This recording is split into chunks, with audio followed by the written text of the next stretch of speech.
Now I'm at the point you wanna be with me. I'm vibing out at a higher frequency, cause everything that I want and I'm gonna be, it's when I wake up, that's when I start to dream. Someone you love is talking down, here is the plan. Let it fall through like a handful of sand. Nothing happens overnight, what you must understand. If you dwell on the bad, then you don't stand a chance. Something you want upset, saying why it ain't mine yet. That's because now you have yet to change your mindset. People don't put their mind to rest while they're so wired. A lot of people go to sleep and wake up tired. Power of positivity and persistence. Say that I can, we'll just sit back and witness. Make an impact when our time is done. Make money, help people, and have lots of fun. Whoa.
Welcome to 2 Minute Drill, the first pitch-only show that features entrepreneurs from all walks of life, competing each week for a mix of cash and prizes. Hosted by legendary entrepreneur, sports executive, and investor David Meltzer. Contestants have just 2 minutes to deliver their most convincing pitch ever.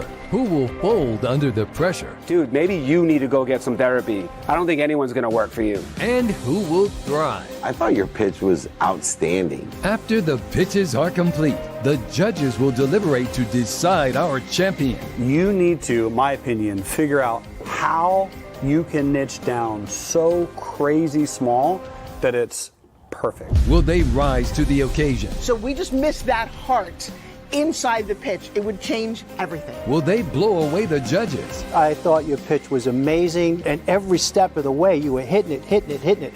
And I'm like, in my mind, I'm going, check. I love how concise you were about the value. It saves money and it saves time. Will they be crowned champion? Your 2 minutes starts now. David Meltzer hosts 2 Minute Drill.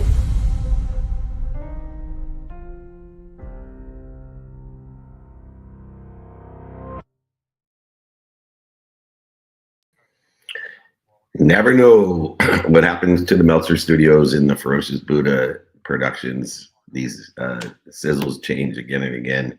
Welcome, everybody. There is the consistent, persistent pursuit of our own potential. And within the context we've been doing consistently for over 26 years, training every Friday or close to Fridays, but we haven't missed a week. And that is what it takes to build a community of people like we have that want to help each other and know people that can help each other. We're simulcasting all over. We have our Breakfast of Champions friends coming in too as well. So you can hear them kind of in the background. The amazing Nick Glazer will be moderating as well. He is, there he is. Hold on one second. Good morning, everyone. Happy Friday. Happy Friday, my friend, and it's always great to see you. I just wish I could see you more. And the amazing G. Lundy. He came on last week. It was great to hear from him. Scott Simon, I just want to give you a great acknowledgement. I just got back from Florida. We were dancing with the Elevator Nights people, the $100 Million Mastermind, and of course the Aspire Tour. And I will tell you that so many people came up to me and had great things to say about you, Ramon, Mary Lynn, and still Clubhouse. So it was interesting because a lot of people may not know how many people are listening in, but you guys keep pouring into the community. Everybody's interested in what's going on, especially in the car industry, Scotty. So appreciate you. But yeah, it's hard when you got so many people out there. You know, I know what it feels like to to hear the good comments behind your back, and there's a lot of them for you guys. So that's why I show up here as well as other places on Friday to give this training. Today's training is near and dear to my heart. It's going to be the art of closing, and I have a different perception of closing than I did for the first half of my selling career. And it has benefited me not to focus in on the commissions, but the mission, and allow the commissions to follow. And I try to help to encourage people, not only with the wisdom that Ramon and Mary Lynn and Scott Simon and myself will share with you, but faith, because there's a lot of faith necessary in closing in a mission-based closing system, not a commission-based closing system. And it takes faith because there's no evidence it's going to work, or the evidence is contrary, especially in the short term, in the 1,000 steps that we teach to get to where we want to be or better. But before I get into the art of closing, why don't we start about the art of opening? One of the best openers in the world, and soon to be one of the greatest closers in the world, but one of the greatest openers in the world is the young, amazing Nick of WOM, the well-oiled machine. We were running and moving and grooving at an extraordinary pace. We tailed off at the end. I forgot my jacket in an Uber, and Nick somehow didn't get an A boarding pass on our Southwest flight from South by Southwest. But beyond the tail off at the end of the day, Nick, why don't you go ahead, set the room for the art of closing training. Let everybody know about, I'm not going to go through it, but let them know all the way through the masters, if you don't mind, because I know we're going to be in Nashville, New York, etc. And I'm not really sure where. I'm still recovering from this week. Go ahead. You and I both, my friend. Well, happy Friday, and welcome everybody. This is the art of closing training. Of course, we are simulcasting everywhere, and we are live here in the Breakfast with Champions, the best room and community in Clubhouse. David is going to guide us for the first half hour of this training on the art of closing, and then we will open things up for Q&A. So if you're joining us online, please make sure you're putting your questions for David in the chat. And if you're live here on Clubhouse, use the hand icon to request to join the stage. And of course, we will bring you up. Now, when it comes to our upcoming schedule, and of course, as a reminder, these are all invitations, not obligations, people. So as we're looking at the upcoming schedule, next week, Monday, Tuesday, and Wednesday, we're going to be in Nashville, Tennessee. Thursday and Friday, we're going to be in New York City. Then the following week on Monday, Tuesday, and Wednesday, we're going to be back in Viva Las Vegas for Office Hours TV show Season 8 and the new Venetian Poker Room studio launch. Following the conclusion of that filming, we're back in Orange County for Go Fund Yourself filming and that TV show on Cheddar. Before then, back at SoFi Stadium for our mastermind for the month of April. No. I'm going to be in Spain, so because I'll be doing meetups in Sevilla. Then we'll do SoFi Mastermind, and then I think the Masters, correct? That is it. All right, let's get going. I hate to cut you off, Nick of WOM, but time is of the essence. The essence is utilization of your skills, your knowledge, and your desire. I'm fired up today. It's been a long month this week, but we continue on serving this community of people that want to help each other and know people that help each other. If you haven't joined our private networking group, it's growing at an extraordinary pace. Just ask people in the group. Don't ask me. Feel free to email me if you'd like to join us. We have thousands of people that are buying from each other, selling for each other, helping each other. You get one-on-one access to me every single day, as well as I make introductions either within the group or outside the group. Utilize the overdraft agreement, the modern day handshake, the non-binding way of memorializing how we can help each other to create an efficient and effective and statistically successful way of helping one another. All right, it is time for one of my favorite trainings, the art of closing. Why is it more than just commissions? Why is it more than just sales? And it's because closing is often misunderstood. Too many think it's about persuasion, pressure, compelling events. It's about overselling, back-end selling, lying, manipulating, and cheating. It's about our old image before you met Scott Simon, about what car sales was all about, getting someone to say yes at all costs. But the truth is, the best closers are not oversellers, back-end sellers, liars, cheaters, and manipulators. They're problem solvers. And there's so many different systems out there that will help you to be a resolution, a resolve, in order to have a salvation, to save people by providing them more value than they're asking for. Sales itself is a professional service. It can be seen not to the degree of important or impacts as a human or health service, but it is an extremely important service.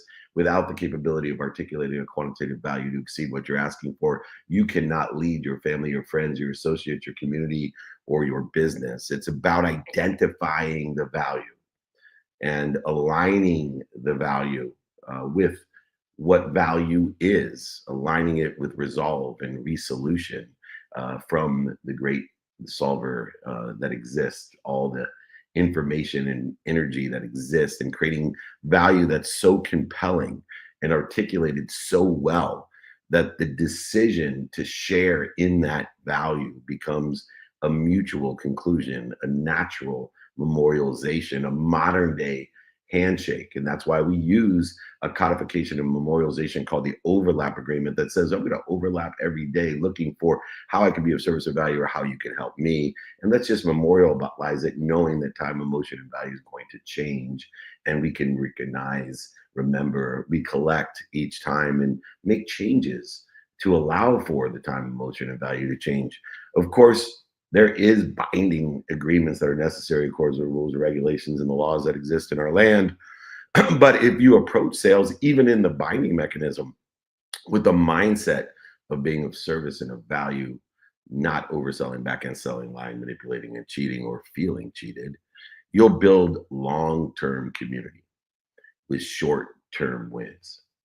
And a long-term community that buys from each other and sells for each other will create short-term wins for the rest of your life. This training is designed to help you master the 5 to Thrive methodology, solution selling principles, the commissionless effort and intention and attention that's necessary to facilitate the value to close more deals with comfortable feelings and energy and confidence and clarity, and with your own integrity, with your own perception of that integrity, knowing that not everybody will agree that you are articulating the value to exceed what you're asking for, and that's okay. You haven't met the mark with the time, value, and emotion that's in their perception. Notate as we start the mindset of closing that closing is the ability to articulate a quantitative value to exceed what you're asking for. I'll give you $100 if you give me 20. Can you see any reason you won't want to move forward? I'll repeat that. I will give you $100 worth of value if you give me 20. Can you see any reason you won't want to move forward? At its core, that's giving people more what they like, what they know, or what's working, or it's taking away what they don't like, what doesn't work, or what they don't know. And why does the mindset of closing in the perpetuation of service and value mean so much over the commission-based, but now a mission-based mindset? Because intentional selling is about being present, about being more interested than interesting, not just making a pitch, overselling, back-end selling, lying, manipulating, and cheating. It's people buy from those people, not just that they trust, because a lot of times we will buy from someone we don't trust. We don't buy just from people that pressure us. We buy from people that are credible, even if we don't trust them. So you could take the biggest liar, cheater, manipulator, overseller, back-end seller, and have him hand me $100, have me go to the bank and deposit it, knowing that it's real, and come back and give that person $20. And it doesn't matter whether I trust them or not. It's the credibility of the opportunity that allowed me to do that transaction. And so when we look within the context of trust, we have to incorporate vetting, making people feel uncomfortable, making people know that we are checking out because we trust you enough to go ahead and do research to hold you to your word and make sure that it's effectuated upon.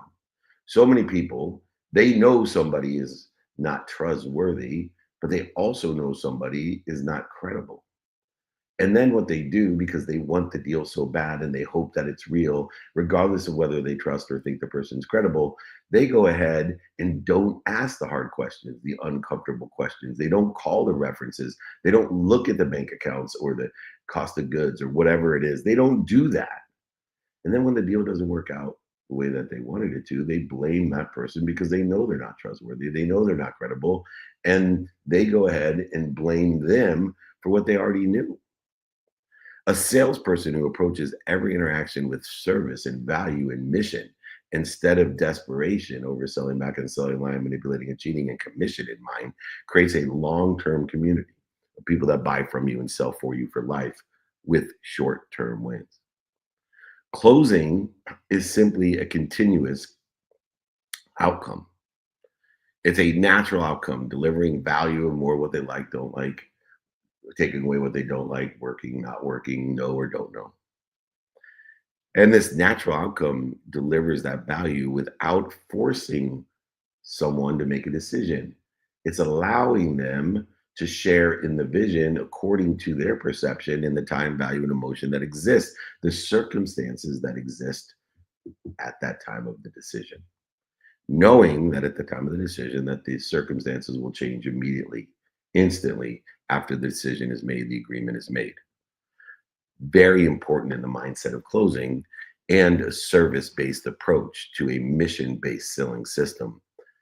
We need to approach every single shared vision, every single sale with a service-first, mission-first mindset. Practice active listening, being more interested to understand what they like and what they don't like, what is working and what's not working, what they know and what they don't know, before asking them, would it help you with, or do you know anyone that could help me, or can you see any reason you won't want to move forward? Lesson 2 within the context of this exercise of the art of closing, the commissionless but missionless approach to providing value as a service. We need to utilize that 5 to Thrive system, but don't utilize my 5 to Thrive system. Create your own. Taking from all the greats out there. I have taken and instituted and practiced it. Everyone from Zig Ziglar to Dennis Waitley to Mike Bosworth to Alex Hermosi to even Andy Elliott. All the different people, I'm taking the best that they have within the context of the categories that I think are best suited. And the first one is, how am I getting people to get back to me? The get back methodology is a mission-based methodology of having enough information to stimulate the interest to get people to get back to me, because today, according to the time, value, and emotions that exist and the circumstances that exist today, there's more than enough people to make interested in whatever you have, and you have access to them. This has never happened before in history. You were always limited to some sort of community. You are unlimited now. Your community is the whole world, is your stage, as Shakespeare adequately said thousands of years ago. And so if we're looking for people to get back to us in person, on the phone, via email and media, traditional and social media, then our attention is the currency of the mission. Currency is the energy in motion, right? Current is energy in motion. A currency is something that we put into the current, into the motion. So without attention, nothing else matters. If we don't have their attention, if they don't get back to us, because most of the people don't answer immediately. So our functionality is the go back methodology in order to facilitate getting someone to share a vision and create a community of people that want to help each other, know people that help each other, buy from us or sell for us. An entrepreneur who asks strategic questions about what they like, don't like, working, not working, know or don't know, will also gain insight into how they could be of service or value by giving them more of what they like or taking away what they don't like, giving them more of what works or taking away what doesn't work, giving more of what they know or taking away what they don't know. And that's value. That's mission, not commission. In order to facilitate getting someone to get back to us and utilizing attention as the currency of the mission, curiosity is the connection, the emotional connection, the energy emotion that we utilize as a currency in order to facilitate the mission. And the right questions are opening the ability to get people to call us back. And that opening is your ability to decipher and determine the open mind. Too many people try to close a closed mind, and it ain't gonna happen. They try to create a vision, a re-engineering of a vision, a transformation, a transference, an expansion of a vision to a closed mind. Not gonna happen. And so we have to be more interested than interesting. We have to be able to be mission-based, not commission-based. And we have to know, how do we find out if someone has an open mind? And there's simple open-ended questions, or smiling if in person, like, hey, how are you doing today? What are you doing today? What do you like? What don't you like? Have you ever heard of this? What do you know about this? I like your shirt. Did you buy it on sale? Lead with an emotional intelligence. Listen to what they like and don't like, what works and don't work, what they know and what they don't know about the subject matter, topic, or expertise in which you want them to call you back, get back, text you back, email you back, DM you back, or dial you back. It doesn't matter. And when they do get back to you, now you have to be prepared in the mission to be able to figure out if and who can provide that value.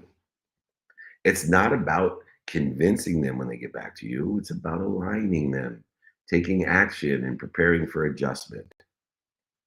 The AAA strategy is utilized in all methodologies of a shared vision and the execution of that vision, that we look for alignment of what they like, don't like, what's working, not working, what they know and don't know. And then we take action with a well-developed plan in order to effectuate adjustment to the time, emotion, and value that's changing.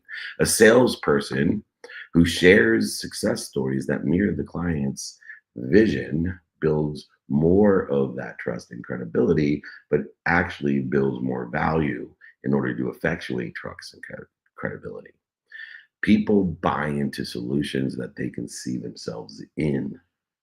You need to place them in there by utilizing the AAA strategy to get the alignment, the action, and the adjustment according to their time, values, and emotion, according to their circumstances, their perception, their responsibility, their attraction. And as always, the best way to do so is utilizing stories to teach the lessons that resonate most with them. And don't be afraid to tell them a story that resonates in an agitated or perturbated way in order to facilitate knowing that resonance is not just people that tell you, yes, I love that, but it's the people that say, that bugs me like Tabasco in a wound. I hate that. Either way, you know you got them. You got them because they're emotionally connected to you, and now you know what you either need to give them more of or take away from them. Clarifying these different emotional connections and how the mission addresses them, utilizing stories and lessons in order to effectuate value of what they like or don't like, is a great way to transition the callback into a opportunity to articulate a quantitative value to exceed what you're asking for. Clients don't just want a solution. They want to know value. They want to know quantitative value. They want to know ROI, return on investment. You invest 20 bucks with me, I will give you $100 guaranteed. Here's the 100 to hold up front. Can you see any reason you won't want to go deposit it in your account? Can you see any reason you won't want to do it? Won't want to move forward? That's sharing a vision. It's not just some sort of emotional connection, trust, and credibility of, oh, this is this, and a bunch of very false promises about the rust cover in the bottom of your car. Value is perceived. Bottom line is math. And when we're sharing a vision, we're talking about a perception of value that's based off of what they like and don't like, works and doesn't work, know and doesn't know. For example, a software company that presents a cost savings and efficiency gains of their product secures deals more effectively than one that just lists out all the bells and whistles, the features and benefits. When they know that your accounting takes too much time, or you don't trust your accountant, and that facilitate a software that allows you to save time, money, and is more accurate, can you see any reason you won't want to move forward? What are you spending today? What do you like today? What don't you like? What's working? What's not working? What do you know and what don't you know about your accounting system? This is all perceived value. And that perceived value is partially not only based upon your ability to articulate the quantitative value to exceed what you're asking for, but it also has to exceed the price with your confidence and comfortability. It is not just the ability of being able to articulate a quantitative value, but it's how you say it. It's not what you say, it's how they hear it because of your confidence and your comfortability in articulating that quantitative value. You need to be able, in order to effectuate that confidence and to be comfortable, you need to clearly communicate all the different components of value, of what they like, don't like, what works, doesn't work, what they know and don't know. Quantifiable benefits, not just a list of benefits. How does this particularly give them more of what they like or don't like? Emotional connection. What does it personally matter? What's the reason that you like to do this for your personal or professional life? Perceived ROI, with guarantees or without. What return will they see that they feel they can achieve?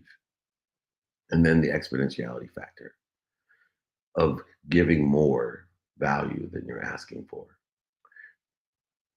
How does this continue to grow? How does this community continue to grow, for example, to build that long-term relationship with short-term gains? A reconciliation that most people can't and won't achieve because they're overselling, back-end selling, lying, manipulating, cheating, and they're going for the short-term gain before they build the long-term relationship based off of value, which is more of what they like, don't like, works, doesn't work, knows or doesn't know, and continually managing and developing those expectations, which is the next lesson. Why does it matter?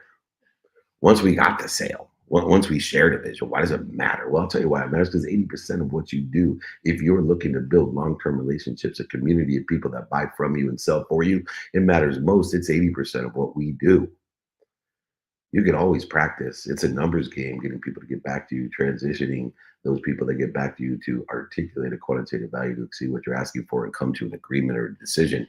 But it is only the ability to manage and develop that vision when you have articulated that value to exceed their expectations by managing and developing it. It doesn't mean you're actually beating the numbers that you promised. It's the ability to manage and develop a vision, because time, emotion, and value changes, and it would be impossible to overachieve because of the stagnant nature of a decision or agreement. It's impossible to exceed expectations throughout the history of a long-term relationship, because time, emotion, and value changes the minute you come to a decision or agreement between someone. So the real value is in the 80% of the time managing and developing that value and that vision. A salesperson in a mission provides ongoing value when time, emotion, and value changes. They follow up and have go, no go plans, and they check in without purpose. They communicate effectively and continually articulate the value according to the time, emotion, and value. And they allow people to change their mind or even say no, even after they said yes. 80% of the deals happen after the fifth touch point anyway. Consistency wins, not just before you get an agreement or a decision, but after, whether it's written, implied, verbal, binding, non-binding, it doesn't matter. With consideration, without, it doesn't matter. You need to manage and develop, because time, emotion, and value changes instantly. Circumstances changes instantly. And if you don't have a system based off of some sort of go, no go plan with dates attached to it, utilizing 25 no rule, the 3 no rule, or whatever option and effectiveness that you use, it doesn't matter. Don't use mine, make it your own. Track and prioritize, pipeline with touch points, create urgency through education, not pressure of overselling, back-end selling, lying, manipulating, cheating, all of the things that people do. You need to have harmony, not balance. Harmony of emotional and logical value. What you like, don't like, what's working, what's not working, what you know and what you don't know. Too many people think the sale is done when they get an agreement or a decision. You're just getting started if you're on a mission. And our mission is to have an established long-term relationship with short-term gain. Long-term relationships with short-term gain. It's a very difficult reconciliation to have because it is a necessity to have a numbers game along with a emotional game, along with an impact game, along with a quantitative practice, a variety of enjoyments and what we don't like or what other people don't like, understanding value at its core. But alignment is absolutely necessary. The art of closing is one in which we effectuate by making sure we are thriving. At all times, we're on a mission. We will not worry about the commissions. We worry about our mission of providing value and asking for help, asking for value. Would it help you if? Do you know anyone that could help me? Would it help you if? Do you know anyone that could help me? Can you see any reason you won't want to move forward? Write those 3 questions down or ask me for the guide today. Get these questions, review this, practice it, make it your own, copy it, create your own system. This is just a framework that works for me. Some of the concepts may resonate with you and you think they're genius, and some may sound like bullshit. Don't use those, use the ones you like because it's resonating with you for a reason. A deal will never close unless you ask, unless you're capable of asking. And the questions that you need to ask are, would it help you in? Do you know anyone that can help me? Can you see any reason you won't want to move forward? Get these questions down. Email me, david@dmeltzer.com. Get the exercise on the art of closing. Practice, make it your own. Create your own system. Send it to me. Teach me. Improve upon what I have here as I have for 35 years, 26 of them doing Free Friday trainings like this. Initially, most of them sales training. Utilize an integrated solution of selling principles. Being more interested than interesting. Nobody wants to be sold. What they want to be is educated on what you can give them or what they can give you. Biochemical reaction occurs when you give someone something that they like or don't like. Biochemical reaction occurs when they give you something you like or don't like. It works or doesn't work, what you know or doesn't know. It's a biochemical reaction. Be a doctor, prescribe, diagnose, then prescribe. When we hit, in basketball, they say, the great coaches used to make you pass 3 times before you shoot, 5 times before you shoot. I make you ask 3 to 5 times before you shoot. Would it help you if? Would it help you if? Why do you think that? What do you like? What don't you like? Got to ask 5 times. It'll uncover how you can provide service or value and make it easy, comfortable, and confident to articulate the quantitative value to exceed what you're asking for.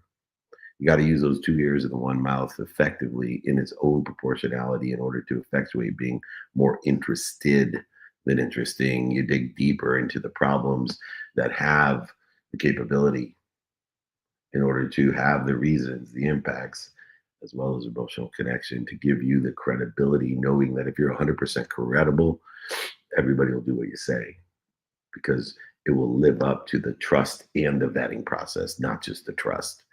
There will be no blame, shame, and justification when you know somebody's bullshitting you because you'll vet it out because you trust them and now you know their credibility. When we focus on that impact, the emotional connection comes out of what they like and don't like by asking them the reasons they'd want to do this. Money's the same way. I used to say money could buy you love and happiness, but it doesn't. It just allows you to shop. And if you shop for the right things for the right reasons, now you'll be happy. Same thing holds true in the facilitation of the quantification of value. Giving more value than receive. Being able to perceive and utilize the bottom line to walk away. Car dealerships do this all the time, focusing on impact, not just the features. Keeping that open-minded person in wrong. Too many people are selling the wrong people. The reason that you ask 3 to 5 questions minimum, just like passing the ball 3 to 5 times, is you want the best shot. And if you're not asking those questions, you may be chasing someone that's not capable, or it's not the time, value, or emotion possible today. Why would you waste your time? I would say over 80% of the time is wasted on deals that will never happen. I also know that 80% of the deals that you end up getting because of this also would bankrupt you. 80% of all deals are either breaking even or losing money. And if all you did was break even and lose money, you go bankrupt. So you got to figure out a way not to take the deals that you lose money on and to make sure that you're making money on the deals you're breaking even on. Now you're extremely profitable. The right audience speeds up the conversion and the value. You need to vet yourself, not just for people that are in alignment with the time, value, and emotion, but also are out of alignment. You don't push them. Guide them. Let them know this obviously isn't the right time, emotion, or value. When it is, let me know and move on to the next one. Why? Because we have an unlimited total addressable community of people that can be interested and be a part of our long-term relationship for short-term gain. For both parties, all members of our community. That's why we created our private community of people, curated by people who are willing to have open minds, open hearts, and open hands, willing to help one another and know people that can help each other. We buy from each other and sell for each other. We guarantee it. So that anyone that isn't prepared or the time, value, and emotion isn't right, please don't join. But when it is, please join. We guide, we don't push. It's always relationships over transactions. Understanding how important it is for these long-term relationships to develop into short-term gains and aggregate, accelerate, and compound those gains to an unbelievable value. When we look into the mission-based, not commission-based community of people, utilizing the understanding of the value that we provide as a service, not quite to the impact of our service providers of health service, but believe it or not, even in the health service industry, as you know, just go online, there's a ton of selling. Sales success is measured in the relationships you have, not the commissions you gain. Focusing on delivering exceptional value beyond the agreement and decision, 80% of it created through the management and development of opportunities, options, and touches of favor, not just for you, but for the entire community of people that you want to help and know people that can help. Make sure you're asking those questions, including, do you know anyone that could help me? And can you see any reason you won't want to move forward? Mastering the process is a role of energy and frequency, not transaction. It's not quid pro.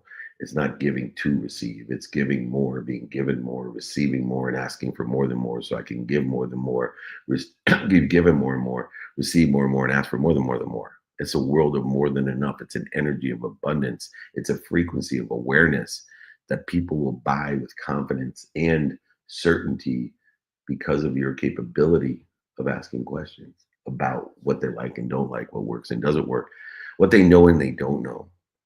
A speaker who believes in their message with comfortable and confidence will always be able to articulate the value better. Your energy determines your success. Your frequency determines your success, not only because you will attract more people of the same frequency, but you'll also repel the people that aren't at your frequency, that you're going to waste the majority of your time, 80% of your time, with breaking even or losing money, breaking even or losing time with. Adopt it. It's already done mindset. I remember when I was teaching people to sell, when I was at West Publishing, and all these, I can't get a hold of them, can't get a hold of them. I said, well, you're not going to get a hold of them. Keep saying that. I said, give me their number, and I'd shift my energy. I'd create my frequency. I will receive no resistance. It's done, it's done, it's done. This person is available. And they would be amazed whether they're trying for a week, a month, or a year. The guy would answer in an open mind, with an open heart, and utilizing open hands. We would move the opportunity forward, or even more valuable at times, letting him know this isn't the right time. When it is, let us know. Understanding the timing, the value, and the risk tolerance is not pressure. It's alignment. You don't have to press people with a date of closing, but you can articulate that time, value, and emotion changes, and that this opportunity It has a wait list. I have that for a lot of what I do. So I am only capable of doing what I can do and prioritizing what I prioritize. The 3-no rule can help effectuate one of the biggest challenges in the philosophy of closing. You're the one who controls the value. And if somebody's not ready, if the time, emotion, and value is not set, if you have a go, no go plan and they're not getting back to you, you are allowed to call back as fast as you want. Don't waste time asking people, when should I call back? Am I going to bother them? No, if they told you to call you on Friday at 9 a.m., then call them Friday at 9 a.m. If they don't answer, call them Friday at 5 p.m. If they don't answer, call them Monday at 9 a.m. And if they don't answer again, let them know, hey, this obviously isn't the right time or emotion. When it is, let me know. It'll either accelerate them to call you back or you'll never hear from them again. But at least you're not keep on calling them and worrying and asking when I should call them back. How come they're not calling me back? They're idiots. They're jerks because you haven't given them permission to change their mind or say no to you, even though you know in your own circumstances that circumstances changes, that priorities change, that time, emotion, and value changes. That's why I try my best, whether there's legal ramifications, regulations, rules. I try not to have any binding agreements. Simply memorializations that say this is what we're going to try to do together. This is how we're going to pay each other. And if time, emotion, and value changes, we are both open to change our mind, change the deal, and also change and say no. Both parties. This is the closer's playbook. This is closing at its best. It's a mission, not a commission-based practice. Closing isn't a one-time event. It's a lifestyle.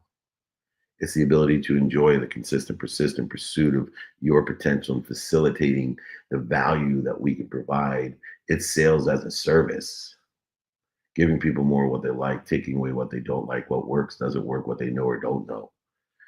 The best salespeople, they don't just learn techniques and negotiation and practices. They practice articulating quantitative value to see what they're asking for, utilizing their ability to get people to call them back, asking questions like, would it help you if? Do you know anyone that can help me? Can you see any reason you won't want to move forward? What separates closers in their own spectrum of statistical success? The ones that look for long-term relationships and short-term gains over short-term gains with transactional-based relationships.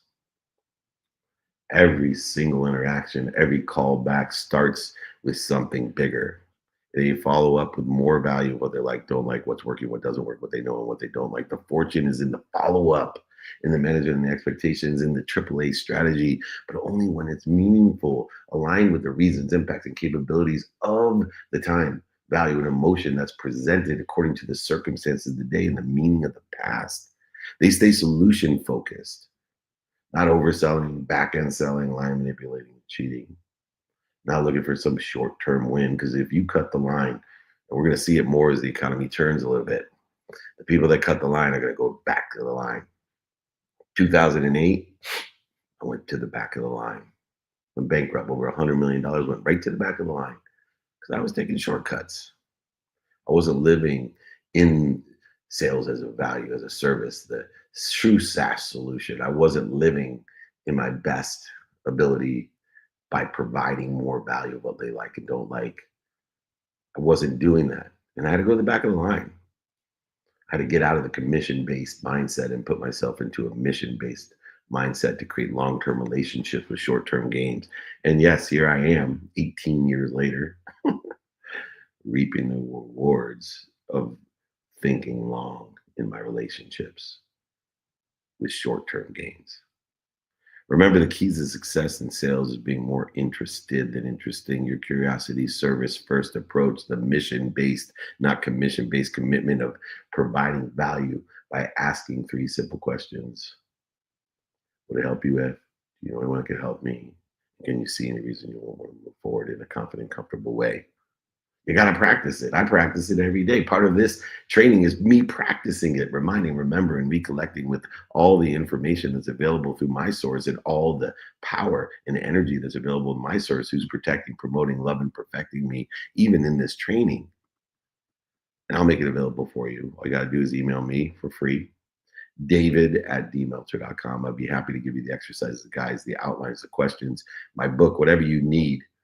Email me. We'd love to have you join our long-term relationship, our private network. You're curated, the billionaires, millionaires, entrepreneurs, celebrities, athletes, entertainers that we have that are there to buy from each other and sell for each other. Long-term relationships, short-term gains. David@dmeltzer.com. Join me in New York. Join me in Nashville. Join me in our studios in Vegas, 2 of them. Join us after that as well at SoFi. Join us in Seville, Spain. Join me at the Masters. Join my group. We'd love to have you. Meetups, holding courts. We're on the road 200 days a year to be of service and of value. Be a SaaS, selling as a solution, a mission-based way of providing more value than you're asking for. All right, please get that exercise and guide. David@dmeltzer.com, pinned right there. David@dmeltzer.com. All right, my friend, it is time for the Nick of WOM to reset the room, and I left a quarter today for questions. Does that sound fair? Sounds more than fair, and thank you so much, David, for an incredible 3 quarters of the art of closing training. And for everybody that's joining us, whether you're here in the Breakfast with Champions or online, please, it is now time for Q&A. So if you are online, please put your questions in the chat. And if you're live here on Clubhouse, please just request to join the stage. Or of course, if you're already on stage, just put a quick note in the chat. Now, for the first question of the day, David, we have a double dose of Meltzer as Eric Meltzer is patiently waiting. So Eric, it's great to see you, my friend. Happy Friday. Feel free to unmute yourself and kick us off with the first question. Hey, thank you so much, Nick. Thank you so much, David. This was fantastic. I just two observations. The first is when you were talking about being interested in someone, one thing that I found that works really well is it's like going 9 layers deep. Just keep asking the person, "Oh, tell me more. I want to know more."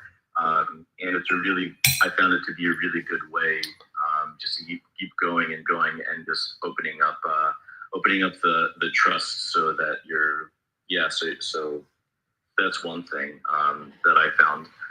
The other thing I would say is that with everything you were talking about and about the hurdles I'm juggling with right now, it just really kind of hit home for me with the tricky situation I'm juggling.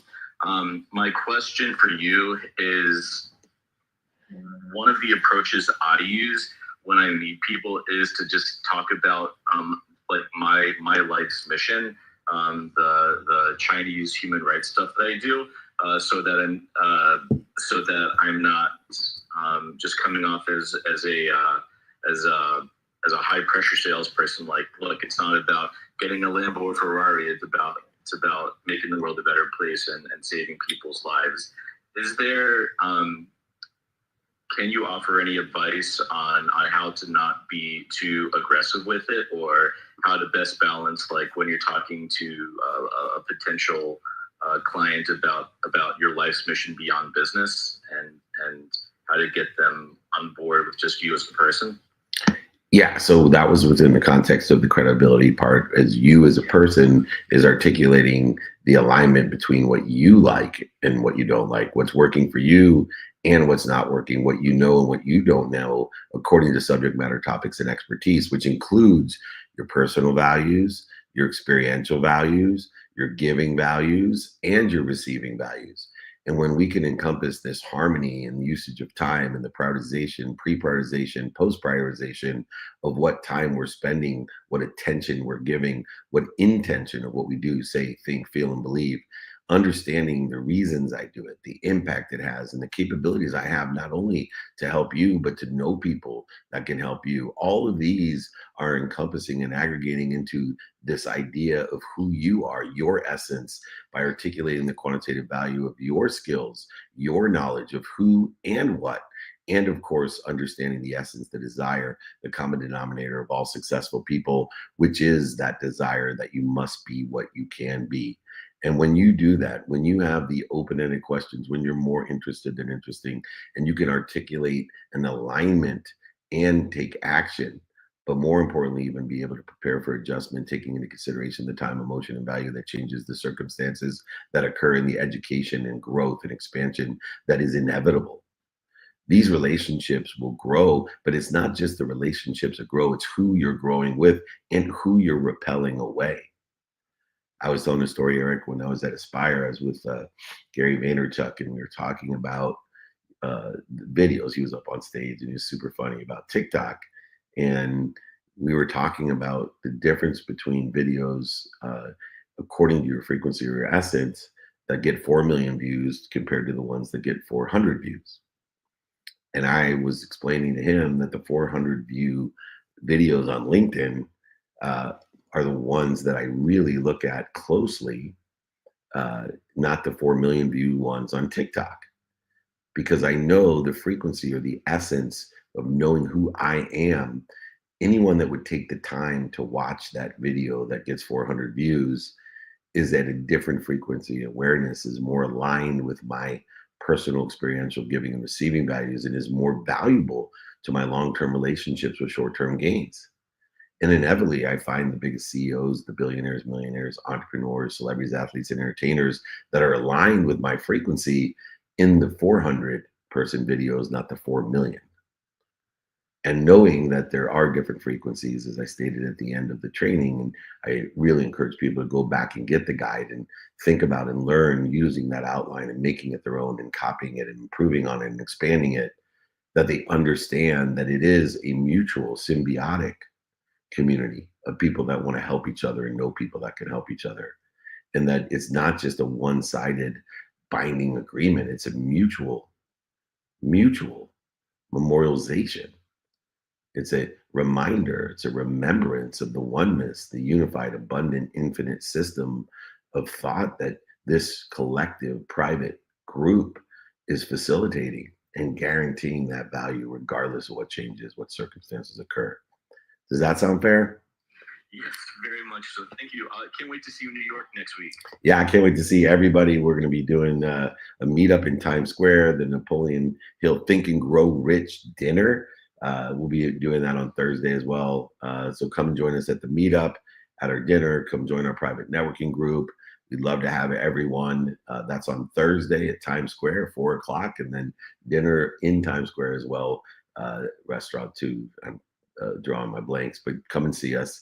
Reach out to me, David@dmeltzer.com or Nick@dmeltzer.com. Eric Meltzer, no relation other than we are aligned, my friend. Thank you so much. Thank you so much. Me too. I thought I was the only Meltzer, and then I got the internet and found out that Meltzers have a lot of kids, and so there's a lot of Meltzers. Absolutely. Well, we love and Eric, thank you so much again, not only for the question, but we look forward to seeing you next week. And speaking of seeing friends in New York City, I know almost half of the room, or at least some of the speakers on stages, are also going to be joining us. But I'm going to pass it over to Brent Nichols, who I know is always bringing the questions and is going to be seeing us next week as well. Mr. Nichols, the floor is yours, my friend. Thanks, Nick Alam. Thank you, Meltzers. Appreciate everything. Yeah, so next week, I planned a spring trip with my kids up to JP to take them snowboarding. Nice. So I'm out. But that was a non-negotiable. But hey, I'll catch you on the next one, April 15th. Anyway. Thank you. Or if you're going to be at that firewalk in Nashville, maybe I'll catch you there. Yes, sir. Awesome. In any case, so this selling, this is perfect, right? Because this is exactly, it's a super cool skill to have. I find, you go through the process and, you inject pain and you present your solution and all that good stuff. I find it's almost easier to sell to, someone like cold, right? Because you can do your whole thing. So is there an art to selling to like people that are super warm or people that like super well? I feel like it should be easier, but I'm finding it not easier. Because you don't believe. So the people that don't feel comfortable or confident selling people they know, love, or like, it's because they don't believe.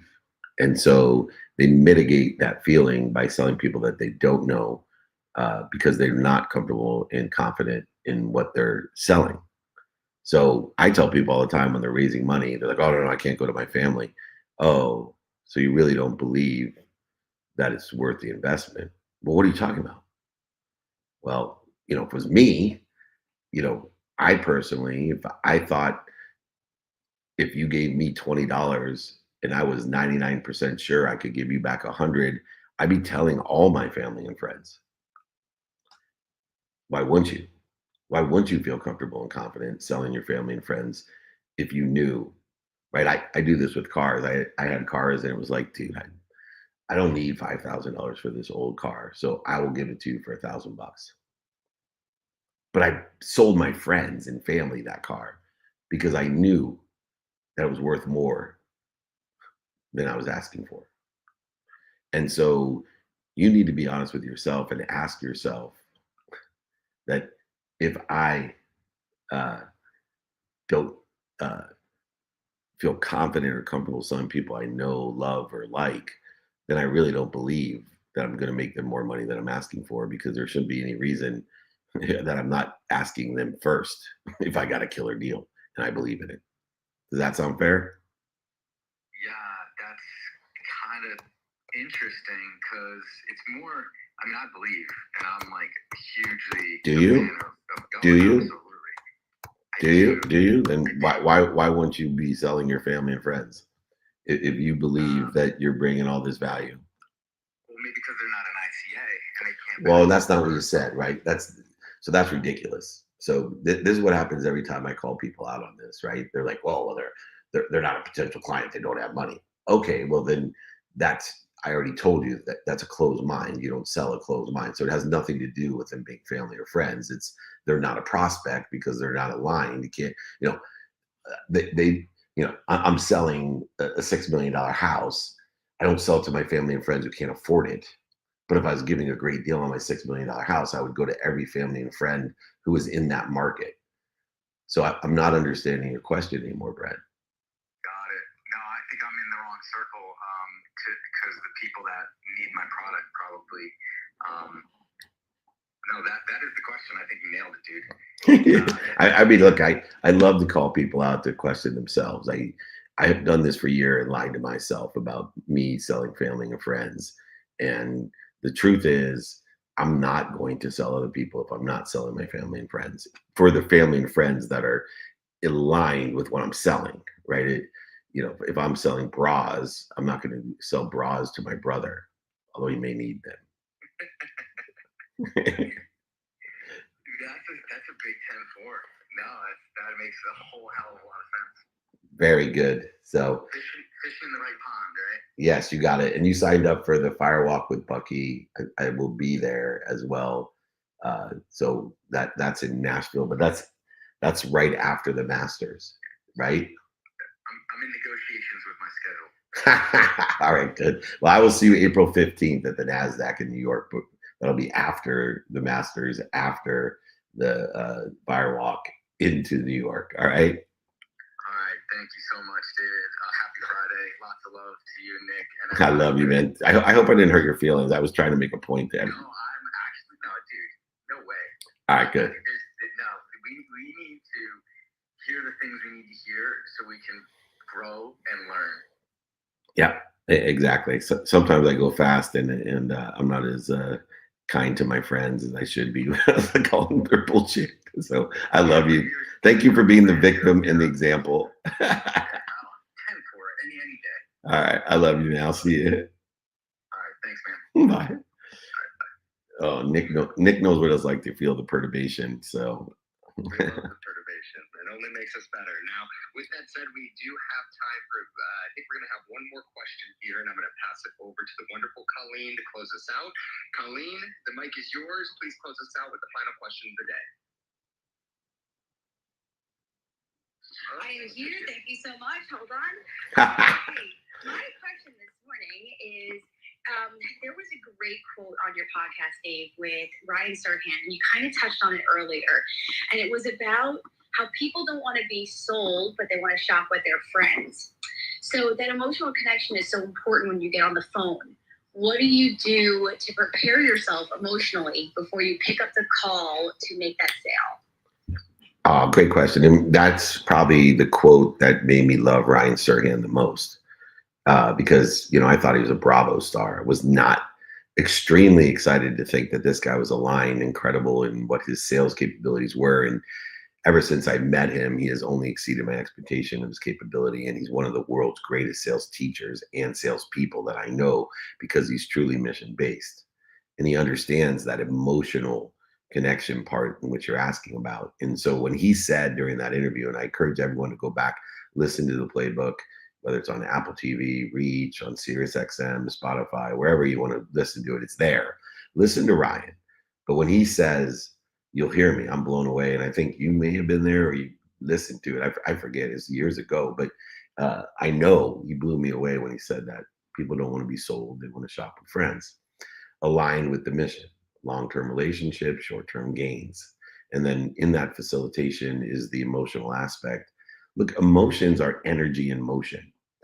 And we need to make sure we're in the right energy besides the right mindset, heart set, and handset. And when I say in the right energy is that people will misinterpret our emotions if they're not aligned with what we are communicating about. Would it help you if? Do you know one that could help me? And so we lose people because our emotions may be worried about our teenagers, or they may be from someone cutting us off on the freeway. And we have an emotion that's not aligned with the articulation of value and the emotion of the belief, comfort, and confidence in what we're selling. And this happens all the time. I'll leave someone in here later, well, really, there was just something off, man. I just didn't trust it. And meanwhile, my mind was on, my teenage daughter, something going on with her boyfriend, not on the sales. So what we need to do is make sure that we are aligned energetically with the energy in which should be confidence, comfortability in the articulation of quantitative value. And if we're not, then shift your energy before you engage, before you call them back, before you have the conversation. If your energy is off, go ahead and drop off of the conversation, because I promise you, it's like talking to a closed mind. It's only going to create more interference for you. And so in the AAA strategy, alignment, action, and adjustment, energy is one of the things that we need to align, keep, enforce in action, and adjust. And it's a very important one because people are constantly analyzing and putting logic to emotion, and they're not congruent with one another. And so then they make interpretations, and it distracts from the value in which we're communicating in a confident way. Great question, great quote. And you are an amazing person, Colleen, and I always appreciate you participating. Thank you so much. I know it's not easy with a little baby at 7 a.m. on California time, but I will see you later. She's amazing. Go ahead, check out Colleen Malloy at dmeltzer.com. She'll help you as well. Join our group, join our wait list for one-on-one help if you need that. Whatever you need, Colleen is a great resource. Colleen, thank you so much. Nick of Guam, I want to thank you at 7 a.m. on the dot. Why don't you go ahead and close out the room on Clubhouse? I'll close out the room on all the other platforms. Does that sound fair? Sounds more than fair, and thank you. All right, everybody. Thank you so much. This has been the Art of Closing training. If you would like the exercises, guides, and books on the art of closing or anything else, if you'd like to join us, if you'd like to join our private networking group, David at dmeltzer.com, David at dmeltzer.com. If you want to be alerted to the 200 cities we're going to be in Nashville, we're going to be in New York, we're going to be in Vegas, we're going to be in Orange County, we're going to be in Sevilla, Spain, we're going to be back in Nashville, New York, Augusta, Georgia. They're all listed out there. But the easiest way is to do what I do. Text myself, 949-298-2905, 949-298-2905. If you do not want to be invited, do not text or email me to be invited. Don't join our alerting system. So if you feel obligated when somebody invites you, or you feel annoyed when you get an email or a text message, I'm not your guy. But you just got to let me know. No need to be offended. Just let me know. I'm not your guy. I don't want a whole bunch of emails. I don't want a whole bunch of text messages inviting me to 200 things from the Masters, Kentucky Derby, Breeders' Cup, ESPYs, Emmys, Huskies, Grammys, all the meetups, holding court speeches, Aspire events, the $100 million masterminds, the elevator nights, the 2-minute drill, the office hours, the Instagram lives, the free Friday trainings, the Wednesday Napoleon Hill trainings, the Napoleon Hill VIP dinner. You're getting the drift? Don't text me, 949-298-2905. Remember, most importantly, You need to be more interested than interesting. Be kind to your future self and do good deeds. We'll see you later. Thanks for joining me. Hit it, Gigi.